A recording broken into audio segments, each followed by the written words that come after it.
Cheeseheads. Get on your feet. It's Curd and Long. Hosted by Sparky, Fifer, and Ryan Horvath. Welcome in another edition of Curd and Long. Steve Sparky Fifer with you here on New Year's Day 2024, early 12:43 in the morning. I guess it would be a New Year's Day. Recording this bad boy here as the Packers get the victory over the Minnesota Vikings 33-10 on Sunday Night Football on New Year's Eve. Jordan Love leads the way, 256 yards, 3 touchdowns through the air, 1 touchdown on the ground, 4 overall, no interceptions, no turnovers for Jordan Love in this one, and lots to get into concerning this game. No Ryan Horvath tonight.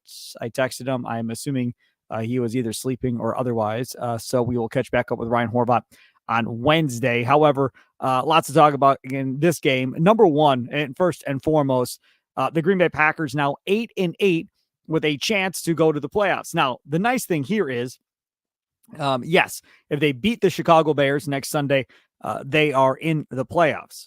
The other thing to keep track of here is there's something else going on. And the fact that they might be in the playoffs before they even kick off at 3:25 coming up on Sunday, because if the Lions win and they beat the Vikings, which I think is very possible because the Lions still have something to play for.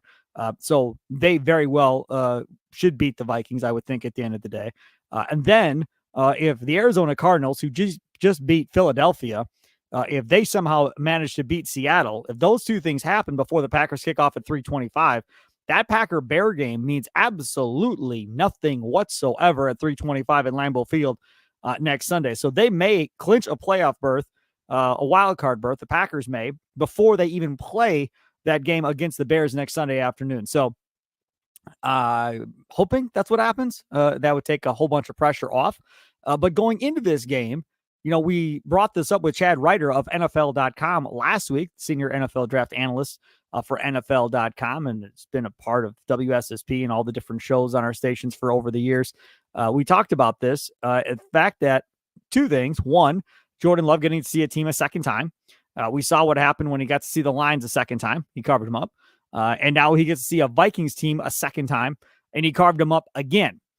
So that is obviously a big-time positive as far as him being able to kind of take in the information of what happened to him the first time, put that back into play the second time, and know how to attack a defense he's already seen once. That is a good thing. Now, the other thing that we talked about going into this game was the fact that there was going to be some pressure, really, for the first time on this Packers football team and this young Packers offense. And how would they come out and play? And that first series, they wanted the ball first, and it wasn't pretty. They punted the ball right away. Then the Vikings get the ball, and they end up going 1-2-3 punt. Now, when the Vikings punted right away, I got very excited because I was like, okay, well, this is a good sign. That's one punt. I wasn't sure they would even get 2 or 3 punts in this game out of that Vikings offense because, again, that quarterback could run. And the kid from BYU could run, and that was going to be a concern coming into this thing. Their running game obviously was going to be a concern. Jefferson, Addison was going to play. I really thought the Vikings were going to score a ton of points against this Packers team coming in because, again, it's a Joe Barry coordinated defense. So, of course, I think everybody thought that was going to occur. But then that second series, Jordan Love and the Packers settled in, and they were off to the races. And every time they had the ball after that, they seemingly marched the ball right down the field without little type of defense, I guess you could say, by the Minnesota Vikings. And it was pointed out by Collinsworth on the team. Pretty much, Jordan Love had the answer for whatever the Vikings wanted to do defensively. He knew what was happening, pretty much before he snapped the ball and knew where the ball was supposed to go. Now, maybe he missed through once or twice, right? And wasn't the most accurate on a couple of throws. But for the most part, he knew the answers to the test. And when you know the answers to the test, that makes things a lot easier. And when your receivers are playing well and not dropping balls left and right, that makes it a easy job too. At one point there, they, on a 4th down play, instead of just taking the 3 points, which is what I was hoping they were going to do, they went for it, and Love threw a ball a little bit wide. Bo Melton made a diving play, a ball he should have caught, right? Hit him in both hands, and dropped the ball. Now, again, that is, to me, we're going to say, well, that's on Bo Melton. Well, I'm going to say that's on Jordan Love to a certain degree for not throwing a great throw. And yes, I know he was under pressure and so forth, but we saw him under pressure at different times throughout this game as well, and being able to make big throws in those situations.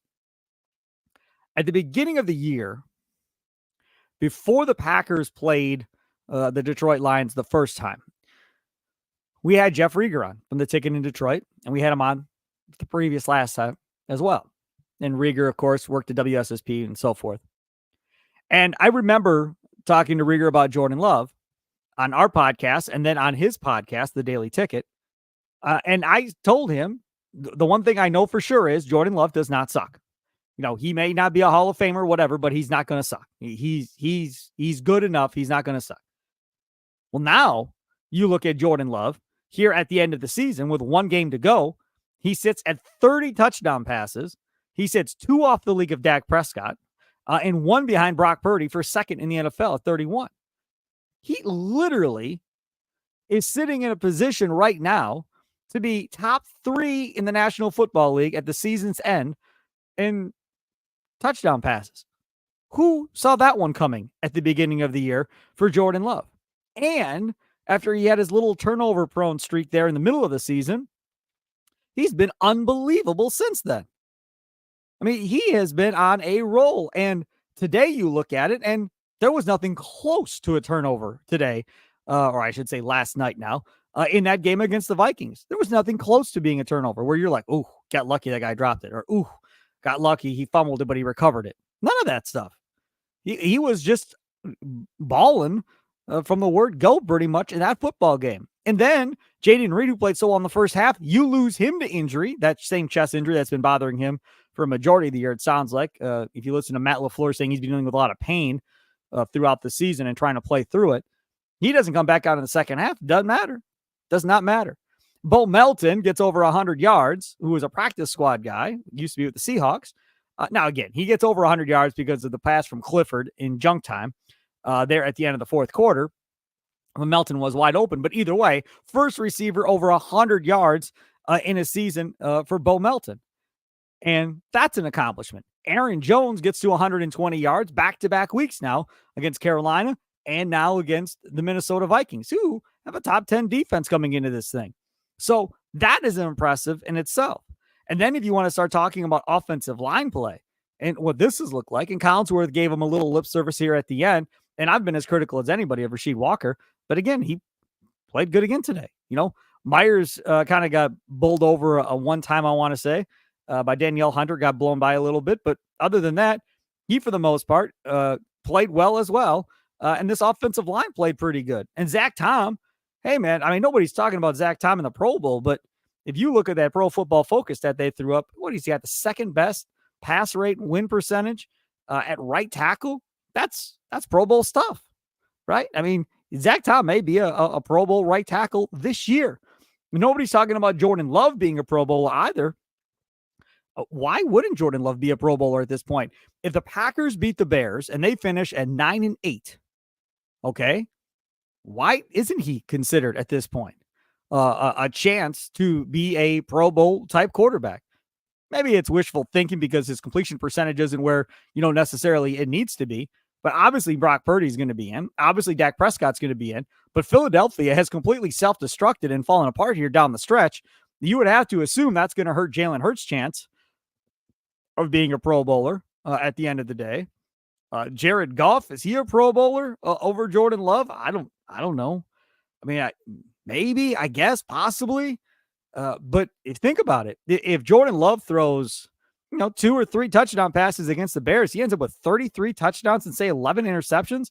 Or even if he throws one against Chicago, 33 and 12. I mean, those are big, gaudy numbers for a quarterback in his first year as a starting quarterback with all of these young players around him. But that offensive line, getting back to what I was saying, you're going to have maybe a Pro Bowler in Zach Tom at right tackle. Elton Jenkins is getting better here the last couple of weeks. That's a good sign, too. And if this offensive line continues to play well, and if they get into the playoffs, one way or the other, whether they beat the Bears or whether they get in the back door with a couple of other teams losing, but if they get in the playoffs and this offensive line continues to play well, and let's say it's Dallas that they end up with in the first round, and it's the Cowboys, and it's against McCarthy. It doesn't hold the same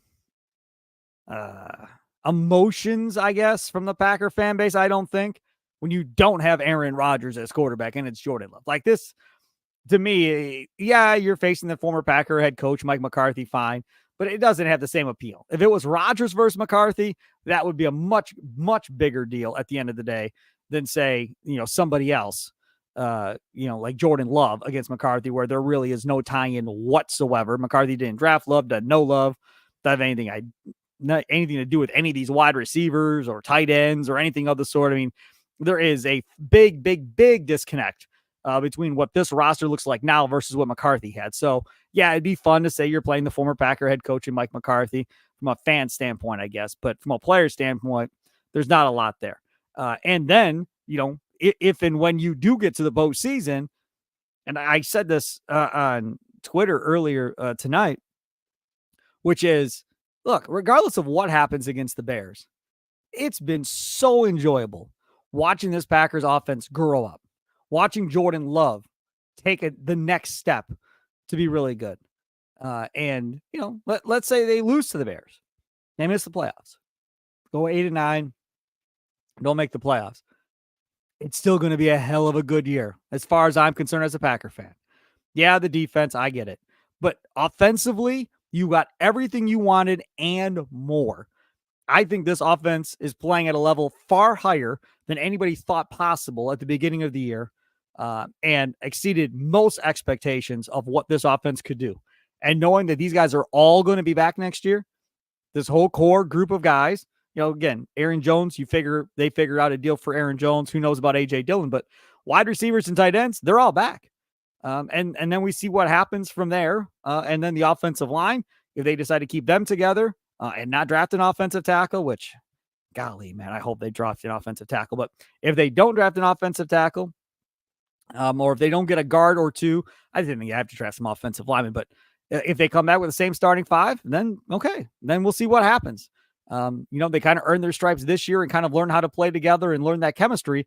But you have David Bakhtiari looming as well, the all-pro left tackle, that may or may not be back on this roster. And if he is back on this roster playing at a high level at left tackle, oh my goodness, then that really sets up things to get really interesting at that point, because then you can talk about moving Zach Tom into guard if that's something you want to do, and letting Rasheed Walker go out and play right tackle, and let Zach Tom play right guard maybe, or move Zach Tom to center if you want to move on from Myers, which I don't think they will.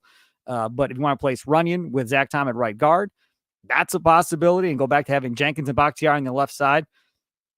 So it opens up a lot of possibilities, but either way, at the end of the day, you're super, super excited by what you've seen out of this Packers offense. And it was just, really magnified again tonight by how much this offense has grown and how they were able to attack the Vikings. And really, there was no stopping them. And against Carolina, there was no stopping this Packers offense.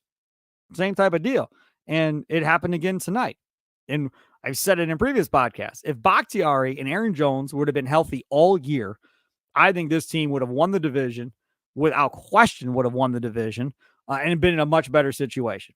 There's no doubt, because Bakhtiari being there at left tackle would have provided a huge stabilizing force on that offensive line, would have given Jordan Love a peace of mind when Rasheed Walker was a turnstile earlier in the year. And Aaron Jones, who that offense was built around, really would have taken a lot of pressure off of the wide receivers and the quarterback. Now, having said that, I think it's a huge learning experience for those guys to have to play without him, to have to play without Christian Watson for, many a games this year. And you heard Love talking after the game about, somebody asked him, I don't know who it was, but somebody in the press conference asked Jordan Love about, not having a Devontae Adams, not having a true one. And, how big of a deal is that? And his point was right on the money, which is it's huge, because as a defense, you have to figure out who do you want to key on. And is that going to be the guy that, we're game planning to get the ball to? Because you don't know who's going to have that big game on a given week. And that allows Jordan Love to spread it out to whoever the open guy is. And you've heard Rodgers talk about, oh, yeah, I would throw it to the open guy. And we all knew he didn't always throw it to the open guy. He threw it to his guys, which is fine. It worked for him. He's a Hall of Famer. Nobody's going to argue with it. But in this situation right now, until a true number one wide receiver, kind of takes the lead here in this race of this wide receiver room, until that happens, then it's going to be very difficult to defend them. Not to mention the tight end room that has really become a thing to watch out for going forward too. We talked about that chat with Chad Ryder too about Gonzalez, not Gonzalez, Gronkowski and Hernandez in New England, and how Kraft and Musgrave may be that next great double tight end duo that opposing defenses are going to have to deal with. And how are you going to deal with them? And now you give Matt LaFleur an entire offseason to really kind of work on really scripting this offense up, now knowing what he has for players, knowing strengths and weaknesses and so forth. And then you add another draft class, which if they add another running back maybe to the mix, or if they add another wide receiver or something along those lines, you add another skill position to go along with what you have. Oh boy, watch out. And you just can't say enough things. Now, take a quick timeout. We'll come back and we'll talk about this Packers defense and a Packers 33-10 victory over the Vikings, beat the Bears, and they're in the playoffs, or they're in the playoffs if the Lions beat the Vikings and the Cardinals beat the Seahawks. Both of those are noon kicks, so they could know their fate before they even take the field at 3:25 next Sunday, that they may already be in the playoffs prior to that Bears game. So we'll talk more about this Packers defense coming up on the other side. Curd and Long, download on your Odyssey app or wherever you download your favorite podcast app. And of course, check us out on the Odyssey Sports YouTube page, where we're streaming this bad boy live right now here, New Year's Day morning, 2024, 1 a.m. Yeehaw!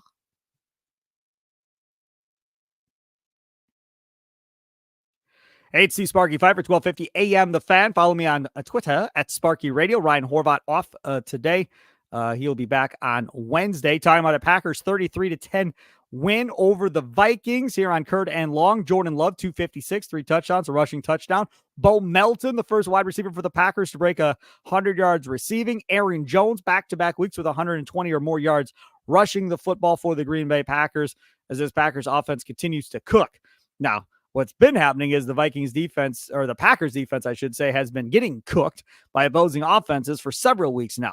Coming into this thing, I was telling people I thought the Vikings might score 40 on this Packers defense. When you think about Jefferson and Jordan Addison and the running backs and how well they've been running the football for Minnesota, I just thought it was going to be a shootout for sure. And it wasn't. And instead, the Packers, get double-digit quarterback hurries and quarterback hits on the opposing quarterback for the Vikings.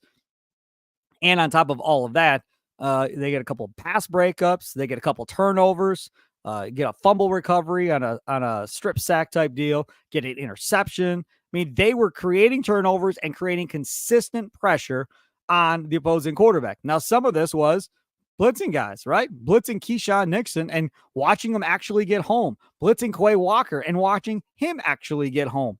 It's funny when you get aggressive that sometimes good things happen. Now, for sure, they could have gotten burned. They could have given up big plays, and it could have backfired on Joe Barry.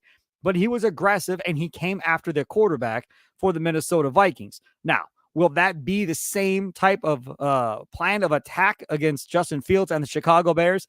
I bet you it's not. I bet you we go back to doing the same thing we've been doing, which is he's going to rush like 4 guys, maybe 5. Everybody else drops back. Keep Justin Fields in front of you. Quay Walker probably as a spy, and force Justin Fields to try and find somebody open. Coming into this game, Joe Barry wanted to stop Justin Jefferson. He did. Now, going into this next game, I'm assuming they're going to want to stop DJ Moore and let somebody else or force somebody else to beat them through the air. And it's not going to be DJ Moore. If they play it that way, which I'm assuming they will, we'll see what Justin Fields looks like. My fear is, Justin Fields running all over the place and carving the Packers up by running more than I'm worried about him throwing the football necessarily. But I think that's going to be a tough game for the Packers either way, because that defense has been playing much better for the Bears under Eberflus, who the report was Eberflus will be back next year. Will that mean Luke Getsy is back as offensive coordinator? We'll have to wait and see. Joe Barry back as Packers defensive coordinator. Even Matt LaFleur, when asked after the game about how well his defense played, said, yeah, this is great. This is how we want to see him play. But this is still only one game. So pretty much, I think Matt LaFleur probably knows or has been told, one or the other, Joe Barry is not coming back after this year. So it is what it is, and we'll see how much further this goes as far as how many more games they have left to play, whether it's one more game or if they get to go play a postseason game or two. But you give credit to Joe Barry, give credit to this Packers defense. Again, this Packers defense without Devondre Campbell, you get McDuffie hurt. He was dazed and confused, it looked like, with his head injury that he had. And then he got carted off, never came back. So then you had to go back down to Eric Wilson to play middle linebacker. That puts you, kind of in a bad spot. And you never want to go that deep necessarily in your depth chart. Now, thankfully, he's got a bunch of NFL experience, been in the league for 7 years. So it all worked out. It didn't necessarily kill you, but no Jair Alexander, no Eric Stokes. And guess what? You still win the football game. Not only do you win the football game, you control the football game on the defensive side of the football. And leading up to this game, a lot of talk has been about Jair Alexander and his $8 million roster bonus in March. And we talked about this in the middle of last week after that whole fiasco with Jair Alexander in Carolina about that roster bonus. And then it started coming up in stories since that Curtin Long episode. And it is going to be a decision for the Green Bay Packers. And I'll be honest with you, I will be shocked if they decide to part ways with Jair Alexander. I think he's back. He's too good not to be back. He's battled injuries and so forth. I think he's back. Stokes, I don't know about Stokes. I would think Stokes is probably gone at this point. And I think you go back to drafting cornerbacks again, like we've talked about, to kind of try and shore up this defense. And I know they've got so many first-round picks that they've drafted, Sparky. You're going to tell me we're going to do this again? Yeah, they're going to do it again. The question is going to be is, who the defensive coordinator is going to be and how aggressive they're going to be. And the question is, now with Joe Barry kind of going forward here in this game against the Bears, will he be aggressive as he was against the Vikings? And if they get to the playoffs, and let's say they get the Cowboys, will he be as aggressive against Dak Prescott in coming and putting pressure on him as he was in this game against a couple of no-name guys for the Minnesota Vikings?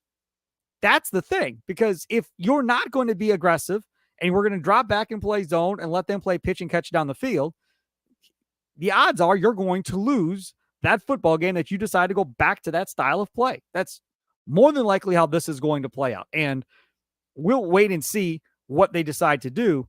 But a lot of credit to the Packers defense for playing well, getting pressure. Preston Smith again played well and had a big game. He ends up leaving dinged up as well in that game. Hopefully Preston Smith is able to go against the Chicago Bears, but he played well in this game too. I just, how can you not be excited and happy about what you saw from the defense? But there's a part of you, I'm sure, that's saying, oh, please don't let this save Joe Barry's job. Well, I think we're far past gone of him saving his job. I think his job is toast. Now it's just a matter of how many more games he gets to coach this team before the season is finally over. Take one more quick time. I'll come back and throw some Jordan Love numbers at you that are a lot of fun that I've come across on social media here in the last few hours prior to recording the Curtin Long podcast early this morning here on New Year's Day 2024. Back after this, Curtin Long. Download it on your Odyssey app, wherever you download your favorite podcasts at. Check it on the Odyssey Sports YouTube page. Like, subscribe, ring that bell for your notifications, all that fun stuff. Back after this.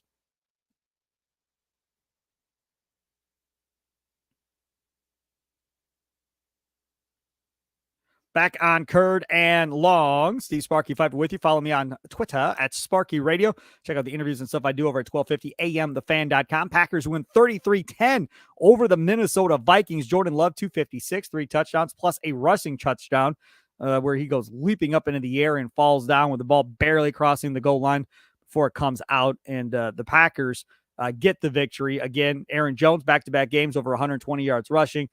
Plus, Bo Melton, first 100-yard receiving game by a Packer wide receiver, also occurred. I told you I wanted to give you some fun Jordan Love stats. This is from Ryan Wood. Jordan Love, through 16 games in his first season as Packers starter. They've been doing these comparisons between him and Aaron Rodgers. Now, remember, Rodgers only played 16 games.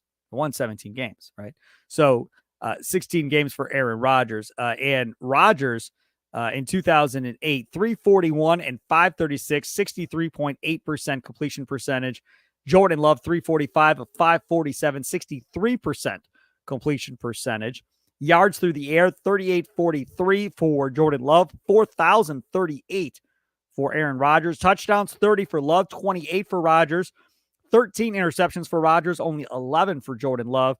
Passer rating, 93.8. For Jordan Love, passer rating for Aaron Rodgers through the same amount, 16 games, 93.8 identical. So for the most part, numbers very identical. But as I pointed out before, these numbers are kind of crap to a certain degree because Aaron Rodgers was the guy without the experience, surrounded by a veteran wide receiving core and veterans at running back, a veteran offensive line. He was the X factor, the different guy. Whereas Jordan Love is playing with a bunch of guys that don't know what the heck they're doing and didn't know what the heck they were doing for most of the year. Now have all started to come around here towards the end. So to me, what Jordan Love is doing far more impressive than what Aaron Rodgers did back in the day. Andrew Brandt put this out on social media, the former Packer executive who's been on WSSP over the years numerous times. Says Packers 2023, first year starting quarterback, cheapest wide receiver group in the NFL, cheapest tight end group in the NFL, $41 million dead cap charge for Aaron Rodgers. For much of the year, no running back one, cornerback two, offensive lineman one, Bakhtiari, wide receiver one, or tight end one. Win at home versus Bears next week and make the playoffs. Not bad for a rebuilding year with a new quarterback. And again, if you would have told yourself, or if you would have told Matt LaFleur or Brian Gutekunst or any of those other guys that this would have been how the year would have played out, with all those guys now playing a majority of the games, and you still being in a position to make the playoffs the last week of the year, I think everybody would have said, absolutely, we'll take it. Like, and be ecstatic and giddy and laughing, like, how the heck did we get in a position to make the playoffs with all those injuries? But it's what happened. Something else Ryan Wood tweeted out that I found interesting was the fact that you had a situation where Jordan Love is running down the tunnel after the game. And who's there? Brian Gutekunst, right? Packers general manager, to give him a big old hug. They laugh, they talk the rest of the way into the locker room. It's a beautiful thing. For all of us, Goody's a bad guy and he doesn't take care of his vets and blah, blah, blah. That's all I hear, right? It looks like him and Jordan Love are good. Now, they're going to have to work out a new contract and all that stuff. But it looks like this is Goot's guy, and they're going to roll together kind of going forward. Kind of like Rodgers was Ted Thompson's guy. Brett Favre was Ron Wolf's guy. Well, Goot's got his guy. His guy is Jordan Love. And if Jordan Love and the Packers go win one Super Bowl, that's as good as Aaron Rodgers. That's as good as Brett Favre. They each have one ring. Each general manager has one ring, all the same. If he wins two Super Bowls, well, then that's a whole nother conversation kind of going forward as we move on here. I am really, really impressed by what we've seen out of the Green Bay Packers this year. It's hard not to be. It's hard not to be happy and ecstatic by what we've seen out of this Packers football team. And what about Matt LaFleur? I mean, all the stuff he takes and all the crap he gets and has gotten throughout the year. Some of you wanted Matt LaFleur fired at points during the year. Nonsense. And now, again, do I agree with the whole keeping Joe Barry thing? No. Would I want Matt LaFleur fired because of it? No. No. I don't want to fire Matt LaFleur over keeping Joe Barry one way or the other. Because, again, as I've said before, if this comes down to it, then Mark Murphy has to step in, and he needs to get rid of Joe Barry if Matt LaFleur won't. Because Matt LaFleur is as loyal as they come, as we've talked about in the past. And, in fact, going back to that, there was a great story during Sunday Night Football again, where earlier in the year when Kirk Cousins got knocked out of that game, the Packers lose the game, and Matt LaFleur goes to the visiting locker room to go check on Kirk Cousins after the Packers lost and went to 2-5 or whatever it was.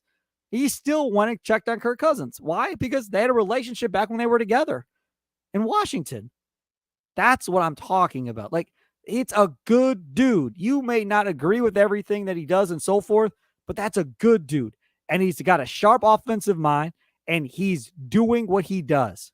And you've given him a bunch of young pieces that are all now kind of working in harmony and are going to get a whole nother offseason together, a whole nother training camp together. And this offense is going to be scary good in 2024. I can promise you this offense is going to be scary, scary good. Because if they're even remotely healthy compared to what they were this year, there's no reason why they can't put up stupid good numbers. And I'm talking about top 2 offense in the National Football League, top 3 offense in the National Football League. They're going to be that good kind of going forward here. And to all the other people that, didn't think this was possible, Well, I'm sorry to break it to you, but it looks like they've got a third really good quarterback. Again, Hall of Fame, I'm not going that far, but really good. And Matt LaFleur really, for the first time in a post-game press conference, got to the point of smiling and getting giddy about just how good Jordan Love is. And even went as far as to say, dude, he's really not even scratching the surface of how good he's going to be or how good he can be. Like, we're at the very beginning here of how good this dude can actually be before this is all said and done. It's the first time where you see Matt LaFleur really open up and express emotions and joy about just how good Jordan Love is. He's kind of kept it all kind of wrapped up and didn't really want to get too excited about it, but he finally did after this game against the Vikings. Gave Tom Clements, the quarterback's coach, a bunch of praise, said he's got a lot of responsibility for how Jordan Love has progressed. Tom Clements still hasn't said if he's coming back. He said he'll make that decision after this year. But I would assume Jordan Love is easy to work with and so forth. So hopefully he's able to come back and do this again and see what happens kind of going forward.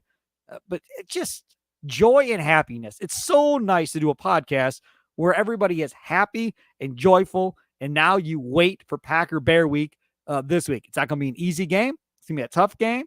They may lose it. Who knows? But either way, what a great year the Packers have had to this point. And now they may be in a situation, again, where they're in the playoffs before they even kick off against the Bears, right? Because Lions may beat the Vikings. Arizona may beat Seattle, and you already might be in, and that game might not mean a darn thing at the end of the day. That would be my preference of how this goes, where that game doesn't mean anything, that you're already in, but we'll just have to wait and see how it all plays out. Thanks for tuning in to another edition of Curd and Long. We'll talk to you next time, everyone. Have a good one. Toodles.